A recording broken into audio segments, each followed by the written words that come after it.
बिहार विधानसभा चुनाव 2025 से पहले भारतीय जनता पार्टी जो है बिहार में एक्टिव मोड में आ गई है और इसी कारण से आज पटना के श्री कृष्ण मेमोरियल हॉल में भाजपा प्रदेश कार्य समिति की बैठक का आयोजन किया गया था, जिसमें सम्राट चौधरी के साथ विजय सिन्हा ने भी शिरकत किया और उसके साथ बिहार प्रदेश से ताल्लुकात रखने वाले अलग अलग सांसद, विधायक, पूर्व विधायक और कई जगहों के जिला अध्यक्ष, मंडल अध्यक्ष, प्रमंडल अध्यक्षों की जो सूची है, इस सूची में शामिल है 4000 से अधिक कार्यकर्ता और अध्यक्ष जो है जिला अध्यक्ष, प्रमंडल और मंडल अध्यक्षों को मिला करके लोग इसमें शामिल हुए हैं। और ये भारतीय जनता पार्टी की अब तक की प्रदेश कार्य समिति की बैठक सबसे बड़ी बैठक थी और जिसमें सम्राट चौधरी ने जमकर के हमला बोला लालू प्रसाद यादव पर और उसके अलावे इन सब चीजों पर भी चर्चा हुई कि 2025 के विधानसभा चुनाव के लिए पार्टी को क्या क्या करना है। हम इस कार्य समिति में हुए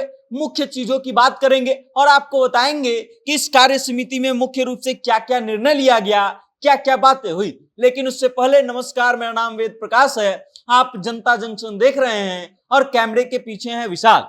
सम्राट चौधरी सबसे पहले लोगों को संबोधित कर रहे थे, अपने कार्यकर्ताओं को संबोधित कर रहे थे और संबोधित करते समय उन्होंने जो सबसे पहली चीज कही वो ये कही, भगवान राम को हम लोगों ने स्थापित कर दिया है और अब बिहार में माता सीता को स्थापित करेंगे। सम्राट चौधरी सीतामढ़ी के में सीता मंदिर बनाने की बात कर रहे थे और इस कारण वो बात कर रहे थे कि सीता माता का स्थापना जो है अब वो बिहार में करवाएंगे। उसके बाद कांग्रेस पार्टी पर भी जमकर के हमला बोलते हैं और ये कहते हैं कि 33 पार्टियों को मिला करके भी कांग्रेस पार्टी चुनाव लड़ी थी और उसके बाद भी चुनाव में हार का सामना करना पड़ गया उनको, और हम जो है चुनाव से पहले ही हमने गठबंधन किया था और उसी गठबंधन के तहत सरकार बनाने का काम हमने किया है। प्रदेश कार्य समिति की जो बैठक थी उसमें सम्राट चौधरी ने इस बात पर भी जोर दिया कि हम जल्दी ही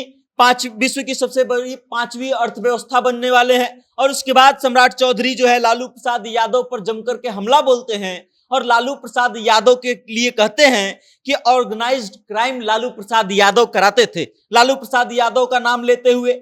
सम्राट चौधरी जमकर के हमला बोलते हैं और कहते हैं कि एक समय था जब लालू प्रसाद यादव के राज में ऑर्गेनाइज्ड क्राइम हुआ करती थी और आज का एक समय है कि 24 घंटे के भीतर जो है अपराधियों को पकड़ लिया जाता है और फिर जल्दी से जल्दी उनको सजा दिलाया जाता है। सम्राट चौधरी आगे कहते हैं कि अगर किसी व्यक्ति को जाना जाता है, किसी नेता को जाना जाता है जिन्होंने अपराधियों को संरक्षण दिया, अपराध को संरक्षण दिया, तो वो लालू प्रसाद यादव थे। उसके अलावा कई तरीके से सम्राट चौधरी जो है लालू प्रसाद यादव पर जमकर हमला बोलते हैं, लालू यादव को लोकतंत्र का हत्या करने वाला तक करार दे देते हैं और उसके बाद इन सभी चीजों की बात करते हैं कि कैसे चुनाव के समय में, लोकसभा चुनाव के समय में इंडिया गठबंधन जो है संविधान बचाने की बात कर रही थी, लेकिन भारतीय जनता पार्टी जो है हरदम संविधान को मानने वाली पार्टी है। उसके बाद